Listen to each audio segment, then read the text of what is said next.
My friend, if you're hearing this, chances are you've been there too. Sitting alone, staring at the chart as the candles flicker, heart racing with every move. You've read the books, memorized the rules, cut losses early, let profits run, stay disciplined. But somehow, you still lose. Not because you don't know enough, but because there's something inside you that's stronger than logic. I know that feeling. The quiet frustration of watching your knowledge fail to protect you. The disbelief that after all this study, all this effort, the market still humbles you. Today, I want to tell you the truth, that 90% of traders never face, the truth that keeps them trapped in the same cycle. They know, they try, they lose, and they start again. This isn't a lecture. It's a conversation between two people who've seen the same dream and the same pain. So take a deep breath, close all the analysis tabs for a while, and just listen, as if a brother were sitting beside you, telling you what he's learned the hard way, so that you won't have to bleed for the same lessons. Why 90% of traders fail, even though they know the rules, read the books, have discipline, they still lose money. Part 1, the illusion of knowledge. I've met traders who could quote every classic, recite every rule, and deliver lectures on risk like professors. Many of them still blew up. If knowledge alone were enough, the market would be a library card. It isn't. It's a mirror. And when most people finally look long enough, they don't see ignorance staring back at them. They see themselves confident, careful, disciplined, and still completely unprepared. I'm not speaking from a pedestal. I'm talking to you as someone who learned the hard way that knowing what to do is not the same as knowing how to think. I knew the rules. I wrote them on index cards. I taped them to my screen. I still violated them. Not because I was reckless, but because my mind was designed to protect my identity, not my account. That right there is the first brutal truth. Knowledge defends the ego better than it defends the equity curve. When I ask traders why they lose, they point to entries. They point to exits. They point to indicators that lied and to news that manipulated. Rarely do they point to the one place the market cannot touch, their own internal process. The market can't make you click. It can only invite you. Your mind, well trained by reward and relief, does the rest. Consider the first weeks of a trader's life. The beginning is almost always merciful. A few quick wins arrive, often by accident. Dopamine does the marketing campaign. You feel capable. You feel ready. You feel like the books finally clicked. What actually clicked was a loop. Reward confidence, risk expansion, bigger reward identity inflation. The loop doesn't ask whether your edge is real. It doesn't ask if your sample size is meaningful. It simply stamps the primitive message. Do that again, and you do faster, larger, looser, because the brain remembers the feeling, not the methodology. I used to call this the illusion of understanding. You don't understand the market. You understand the last market. The difference is fatal. A strategy is a relationship between structure and behavior under specific conditions. Without conditions, your rules are slogans. Entries that worked in a calm, trending environment will betray you in chop. Risk sizing that felt conservative in a slow regime becomes lethal in fast tape. You know what to do, but your knowledge is anchored to yesterday's weather, not today's climate. And then there's this. Most of us don't track conditions with the rigor we imagine. We journal trades, not regimes. We quantify patterns, not contexts. We obsess over setups, but we rarely measure the state that setups require to function: the volatility band, the correlation cluster, the liquidity regime, the participation profile. That's why so many disciplined traders keep losing in very disciplined ways. They are faithfully applying rules to a world that changed an hour ago. I learned a simple test for the illusion of knowledge. Ask yourself, out loud, what exactly has to be true about the market for my process to work today? If you can't answer in plain language, you don't have a process, you have a habit.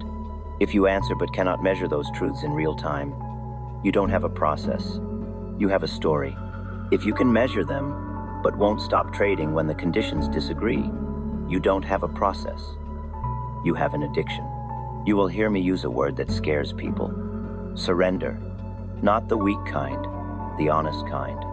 Surrender is the moment a trader accepts that the market is not a puzzle to be solved, but a distribution to be survived. Knowledge tries to solve. Awareness learns to survive. One is seductive, the other is sustainable. Let me show you how the illusion of knowledge recruits the entire mind. First, cognitive ease. The brain prefers what feels fluent. A setup you've seen 100 times feels safer than one you've studied rigorously but executed only twice. Ease is misread as truth. That's why you see confirmation everywhere when you want to act. Second, narrative completion. The brain hates open loops. A partial pattern demands a satisfying end. You unconsciously add missing pieces. Third, ego preservation. The mind will bend data to protect identity. If you see yourself as a careful trader, you will justify hesitation as prudence and missed risk as wisdom. You won't measure the cost. Knowledge amplifies all three traps. The more literature you've absorbed, the more fluent you become with explanations. The more fluent, the more convincing your inner counsel sounds. The more convincing, the more identity anchors to being the trader who does it right. That identity is beautiful until it costs you everything. Slowly, professionally, convincingly. Jesse Livermore understood pieces of this long before the science existed. He wrote that he didn't lose because of his thinking. He lost because of his hoping. Hope isn't ignorance. Hope is knowledge deployed as anesthesia. You know the rule, cut the loss, and then you compose a thesis to postpone the pain. The mind equips you with elegant reasons to remain the person who was right. Every second you delay, you pay tuition to the illusion. Risk is not primarily a number.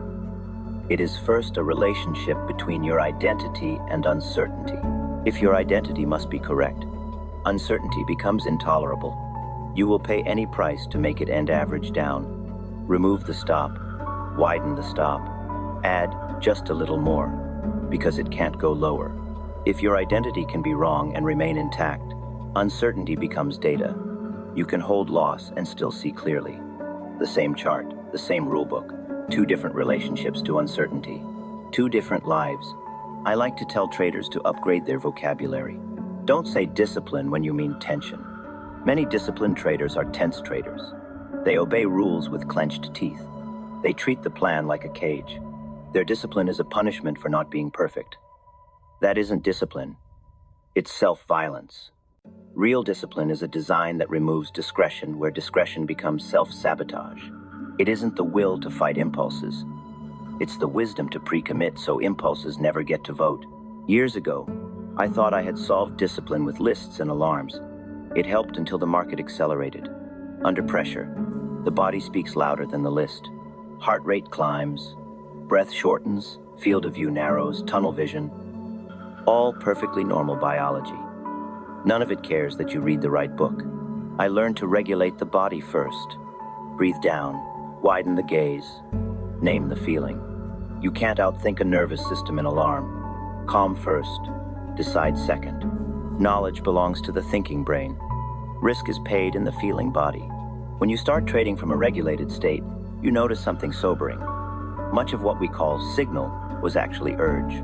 The urge to be involved, to not miss, to prove something, to convert time into action so the waiting feels productive. Knowledge lets the urge wear a suit. Awareness asks the only relevant question: what would I do right now if I had already missed this entire move? If the answer is nothing, that's probably the right trade. Let's talk about sampling.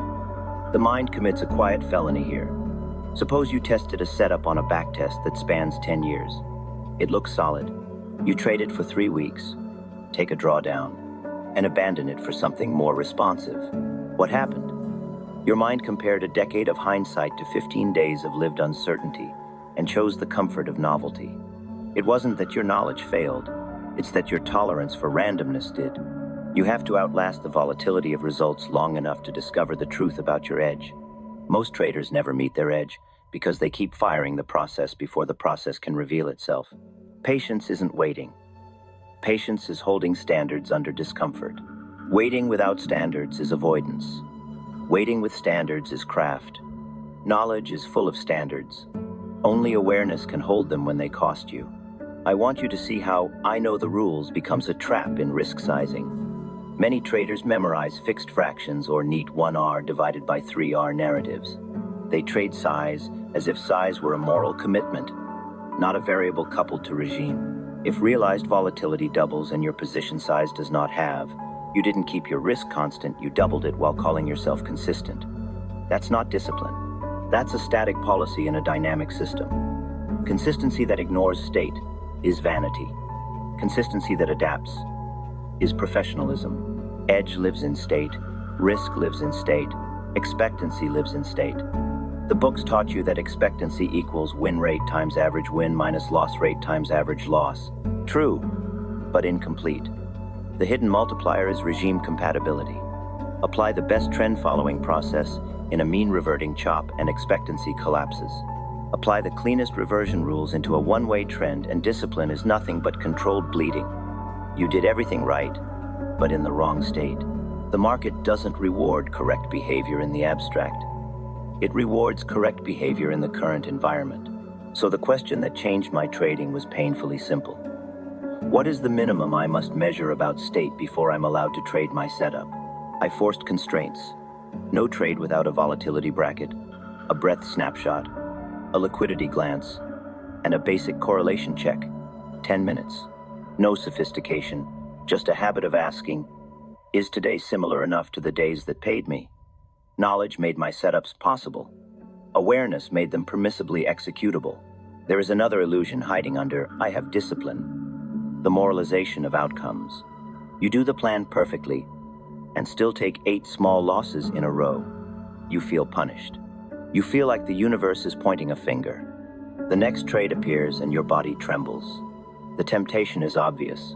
I'll throttle up a bit to get back to even. I earned it. You didn't. You were just present for randomness. The market doesn't owe you a reversion to your equity mean on your schedule.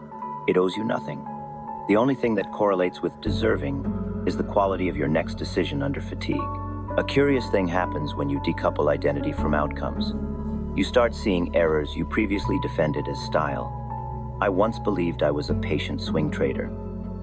What I actually was, more often than not, was a trader who avoided intraday decisions because they exposed my hesitation. I wrapped fear in philosophy and called it temperament. The market was kind enough to invoice me for the lie. Every label you wear too tightly becomes a blind spot. The remedy is not another book. It's a ruthless audit of behavior versus narrative. I want to give you a framework I wish I had from day one. Think of trading as 3 nested games: state, structure, self. State is the external regime. Volatility, liquidity, correlation, participation. Structure is your process. Setups, entries, exits, sizing, risk protocol. Self is your internal execution. Regulation, attention, impulse control, identity, flexibility. Most traders live entirely in structure. They polish rules, they tweak entries, they collect indicators. They think if they define structure precisely enough, the market will become a solvable equation. When state shifts, structure underperforms and self panics. They scrap structure for a new one, still ignoring state, still neglecting self, round and round. The professionals invert the order of operations. They begin with state. What kind of day divided by week is this likely to be? Then they allow structure only where it's historically compatible with that state. Finally, they prepare self to execute clear protocols for what to do when emotions spike, breathe, step away, reduce size, halt. Knowledge lives in structure. Survival begins in state and self. You need all 3, in that order. If this sounds abstract, let me make it practical. Before the open, ask and answer 5 questions in writing. 1. What is realized volatility versus my baseline? 2. What is breadth telling me about participation? 3. How are correlations behaving across my instruments?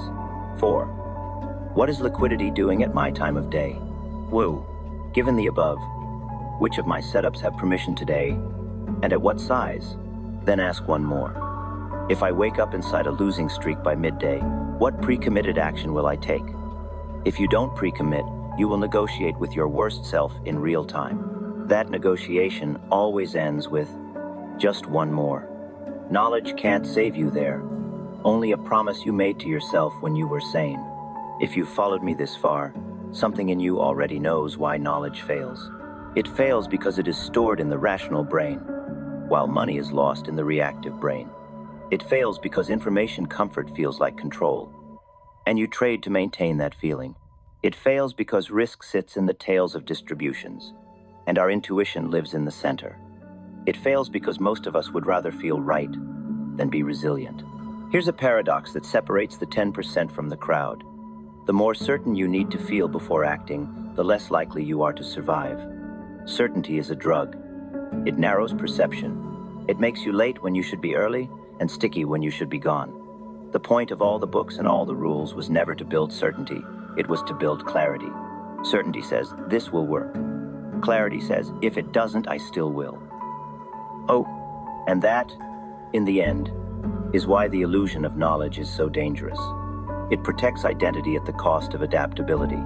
It keeps you right in a world that only pays the responsive. It makes you sound intelligent and trade like a statue. It promises safety and sells rigidity. The market doesn't punish ignorance nearly as often as it punishes inflexibility disguised as expertise. If you want a single practice that dismantles the illusion, do this every day. Write in one sentence the assumption most likely to be false in your plan today. Then write the action that follows if you detect it is false. You will feel your chest tighten when you commit that action to paper. That's how you'll know it's the one you normally avoid. The goal is not to predict the falsehood. The goal is to make falsification survivable. I used to think traders failed because they lacked information. I've learned they fail because they misallocate attention. They stare at entries and forget regimes. They stare at indicators and forget impulses. They stare at profits and forget process. They read to feel safe and refuse to feel uncertain long enough to learn.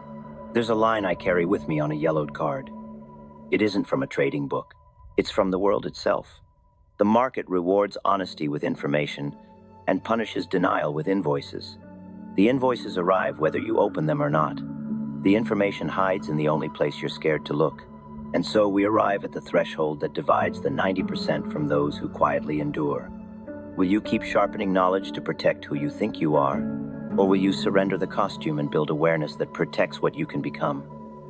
The first path is crowded, confident, fluent, and bankrupt. The second is narrow, awkward, humble, and free. I know which one the books recommend. I also know which one pays. Part 2. Risk, reward, and the hidden math of survival. People love the word reward. It's bright, clean, forward-facing. Risk sounds like rust. Yet they are the same coin, one side you worship, one side you fear.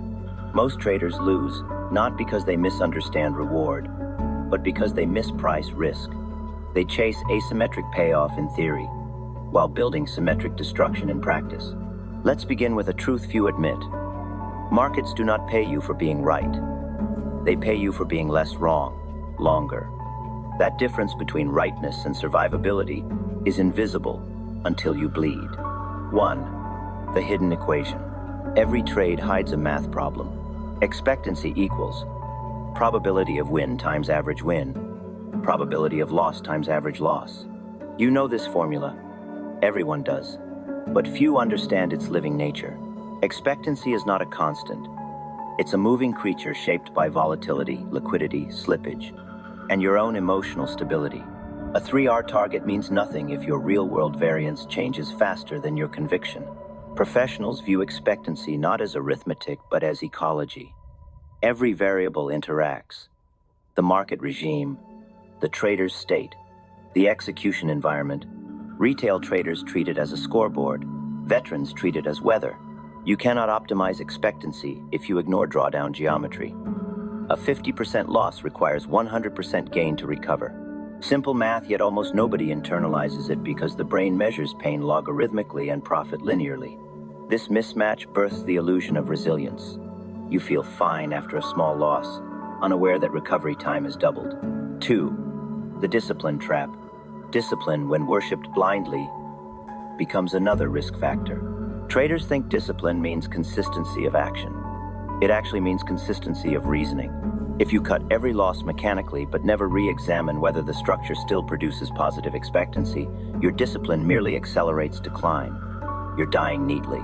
Livermore once wrote, "It was never my thinking that beat me, it was my unthinking." He was talking about mechanical pride, the refusal to adapt because adaptation feels like betrayal of one's method. That pride is still alive today, in algorithmic code that executes flawlessly while logic decays. True discipline is dynamic equilibrium. You obey a principle until the principle stops obeying reality. 3. Variance and the emotional delta. Variance is statistical noise.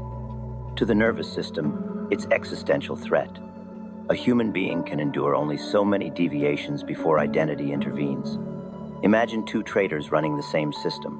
One risks 1% per trade, the other 3%. Their mathematical expectancy might be identical. Their emotional expectancy is not. The second will break sooner, not because of numbers, but because of heart rate, sleep deprivation, and cortisol loops. That's why size kills more accounts than direction ever did. Size is the amplifier of delusion. It translates abstract probability into physical panic. When the body panics, the mind rewrites memory. Rules dissolve. Survival instincts hijack logic. Knowledge evaporates under adrenaline. Sue, Kelly, half Kelly, and reality. Everyone quotes the Kelly criterion: maximize growth by sizing proportional to edge. Elegant in textbooks, fatal in reality. Kelly assumes infinite time, continuous liquidity, and zero emotion. You have none of these. Half Kelly is safer, quarter Kelly wiser, 1/10 Kelly survivable. The goal is not maximum growth. The goal is maximum longevity. Wealth compounds only if you remain a participant. Think of it this way. Risk of ruin approaches zero, not when you make the most, but when your worst sequence cannot expel you. The 10% who survive design for ruin first, profit second.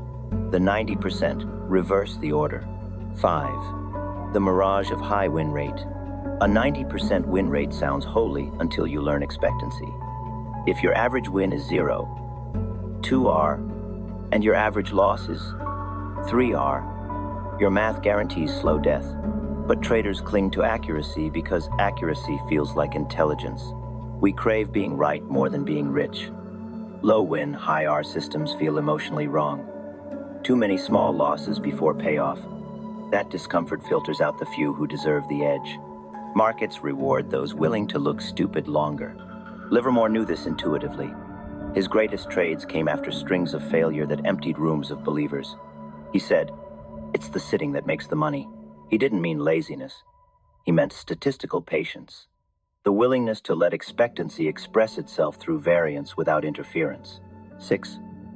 Risk as feedback, not foe. Risk isn't the enemy.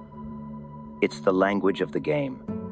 Each loss is feedback about regime, timing, or self-regulation. Ignoring small losses because they're normal can be as dangerous as fearing them. The question isn't, did I lose? But, what did this loss teach about the assumptions behind the trade? Every loss has lineage. Trace it back far enough, and you'll find either an untested premise or an unregulated emotion. The elite 10% use losses diagnostically. They maintain a post-mortem cadence. After each session, one paragraph per loss. What assumption failed?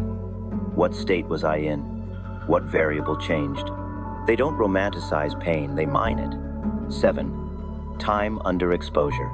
Traders underestimate time, not clock time, exposure time. Your equity curve lives not in days, but in moments at risk. Two traders might hold positions for equal durations.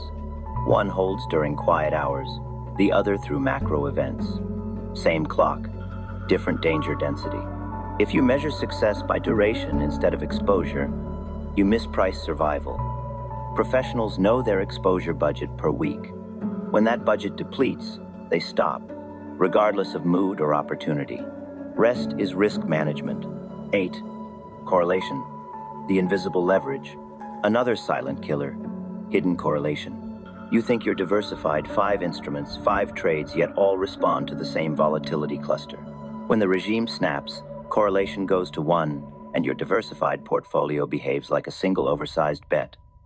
True diversification is not the number of tickers, it's the independence of their failure modes.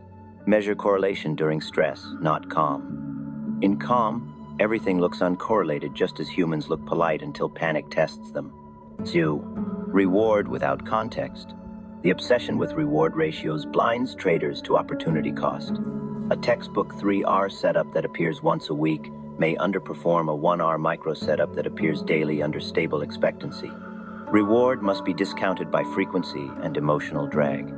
The best edge is not the fattest R, it's the one you can execute 1,000 times without psychological corrosion. 2. The survival equation. Combine everything and you reach the meta formula. Longevity. Expectancy champs execution consistency.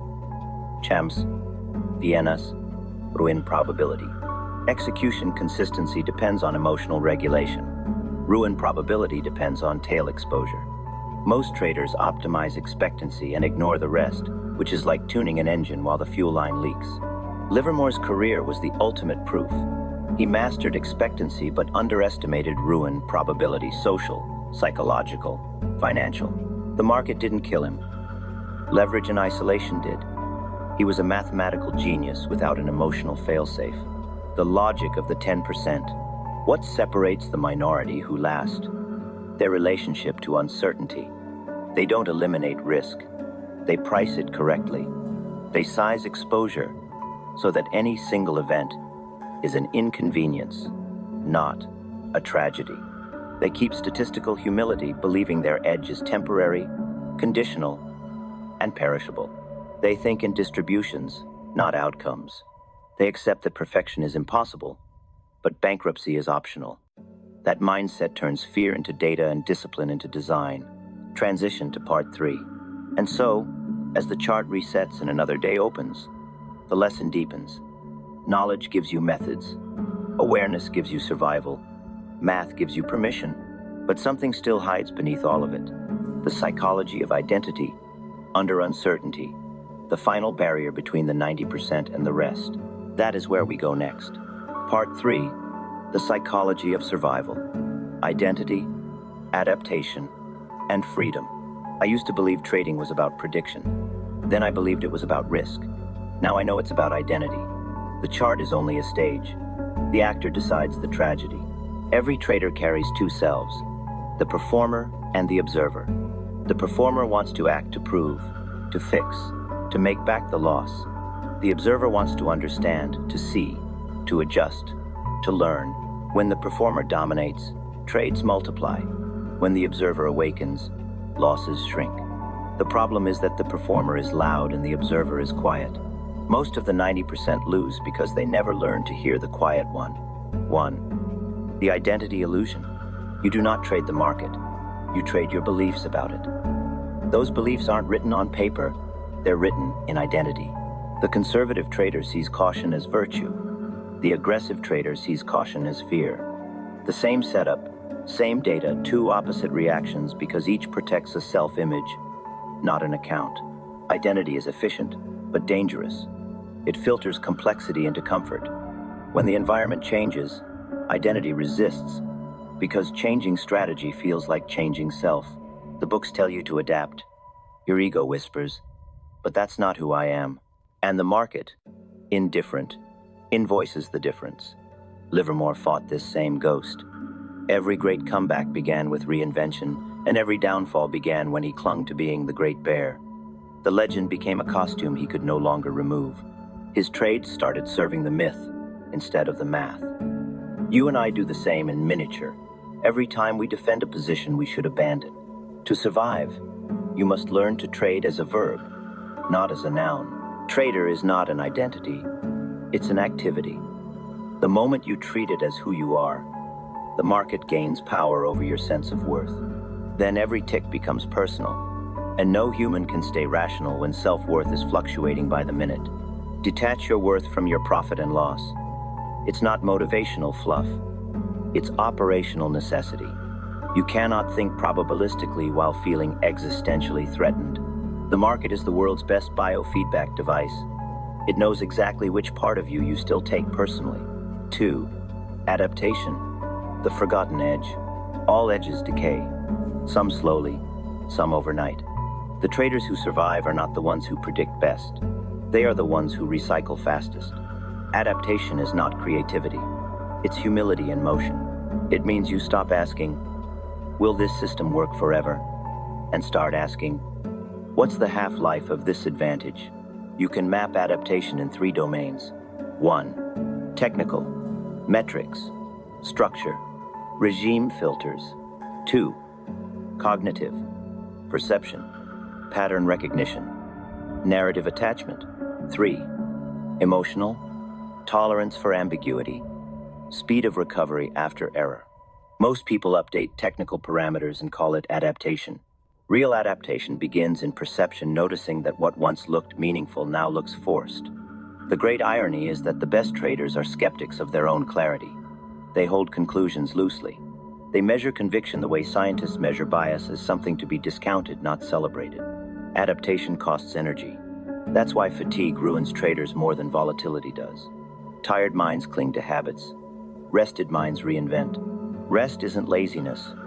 It's the maintenance schedule of awareness. To adapt, you must tolerate shame.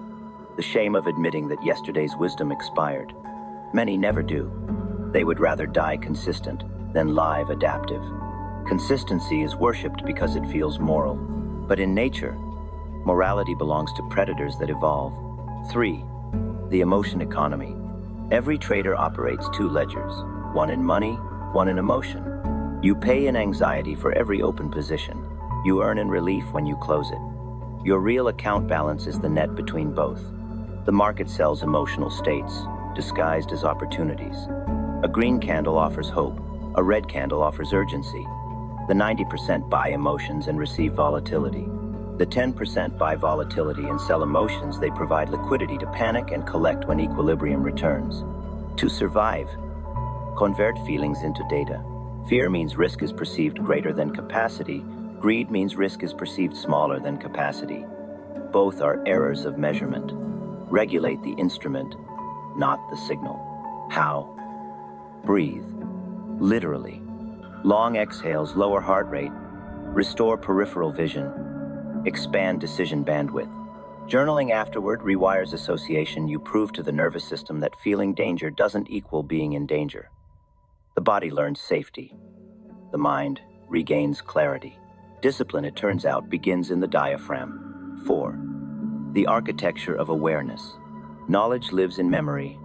Awareness lives in attention. Memory recalls what worked. Attention notices what is. When stress spikes, memory hijacks the wheel, shouting, "Last time this meant buy." Awareness whispers, "This time is new." The winner determines your fate. Build awareness like architecture, not philosophy. Create rituals that reset attention. For me, stand up, blink deliberately, name 5 physical sensations, name 1 emotional state, then return to the chart. It sounds small. It prevents catastrophes. Awareness collapses when multitasking expands. Each open tab fragments observation. Each notification taxes focus. The brain cannot trade multiple narratives simultaneously. If you treat trading like background noise to daily life, life will soon replace trading entirely. Woo. The myth of emotional neutrality. Traders chase the ideal of the robot mind. Nonsense. Emotionless trading is impossible and undesirable. Emotion signals value. What you care about, what you fear, what matters. The goal is not suppression but integration. Feel fully. Act deliberately. Use emotion as a compass. Fear means uncertainty exceeded, comfort reduced size. Anger means expectation violated, recheck assumption. Euphoria means reward outran humility. Take partials or stop. Awareness without emotion is blindness. Emotion without awareness is chaos. Balance both, and markets become information, not threat. 6. The friction of self-image. Why do intelligent people self-sabotage? Because the mind confuses losing with being a loser. It guards the narrative more than the account. You cut winners early to prove you're cautious. You let losers run to prove you're loyal. You call it trusting the system. It's really protecting identity from embarrassment. Freedom begins when you no longer need the market to confirm who you are. The 10% who last are emotionally self-sufficient. They derive meaning from process, not profit. They feel losses but don't interpret them as verdicts. Ask this before every trade. If this position fails exactly as planned, what part of me will take it personally? Name that part. That's the one that needs separation, not another rule. 7. Building the internal framework. Every professional I've met who survived a decade or more shares 3 habits. 1. Systemic humility. They assume they are wrong and design safety nets accordingly. 2. Procedural focus. They measure execution quality, not outcome variance. 3. Recovery rituals. They have structured methods for returning to baseline after emotional spikes. They don't trust motivation, they trust architecture. Motivation fluctuates, architecture endures. Create an environment that makes correct behavior the default. That's professionalism disguised as simplicity. 8. The mirror moment. There comes a point where every trader, if they last long enough, stops chasing money and starts chasing peace. It's the moment after the worst drawdown, when you realize survival itself was the real win. When your rules feel less like chains and more like shelter. Livermore never reached that peace. His story isn't tragedy, it's prophecy. He proved that intellect without self-regulation breeds brilliance that burns itself. The lesson isn't to fear markets, it's to respect their power to expose us. When you understand this, you stop asking the market to give you meaning. You start bringing meaning to the market. 9. The freedom equation. Freedom equals discipline. Attachment. Discipline creates structure. Attachment destroys it. Discipline says, follow the plan.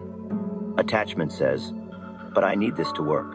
Remove the need, keep the plan, and you trade with clarity. That is freedom. The 10% live here in disciplined detachment. They risk, they lose, they learn, but their identity remains intact. They can look at a losing streak and say, this is tuition, not tragedy. Sure, the quiet truth. After 20 years, I've realized the market never lies. It only listens. It reflects back exactly what we bring. Fear returns fear, greed returns greed, awareness returns awareness. The chart is not the teacher. You are the lesson. The question isn't, how do I beat the market? It's, how do I stop fighting what's true? When you stop fighting, learning begins. You stop seeing candles as threats and start seeing them as feedback. You stop searching for certainty and start searching for capacity. You stop trying to be right and start trying to stay present. That shift from performance to presence is the invisible graduation from the 90% to the rest. Epilogue, the long game. One day, if you do this long enough, profit becomes quiet. You stop announcing wins, stop hiding losses. You see both as variations of the same curve. You measure success in clarity of response, not points on a screen. You realize the real trade is always the same. Between awareness and impulse, between humility and pride, between who you were and who you could still become. And maybe, just maybe, you discover what Livermore never did. That mastery was never about control. It was about peace. If you've made it this far, then maybe you've already realized something. The market was never your enemy. It was only a mirror showing you your fear, your impatience, your greed. Jesse Livermore left us a lesson, written in both brilliance and blood, that knowledge can make you smarter, but only awareness can keep you alive. If this story made you pause for a moment, if it helped you see the market and yourself a little clearer, then take a second to subscribe to the channel. It means more than you think. Every click, every comment, gives me the strength to keep researching, writing, and sharing more lessons like this. Stories that might save someone from repeating the same mistakes we once made. Thank you for listening. Thank you for being here. This is Trading Lessons from Legends. Until next time, trade calm, stay awake, and never stop learning.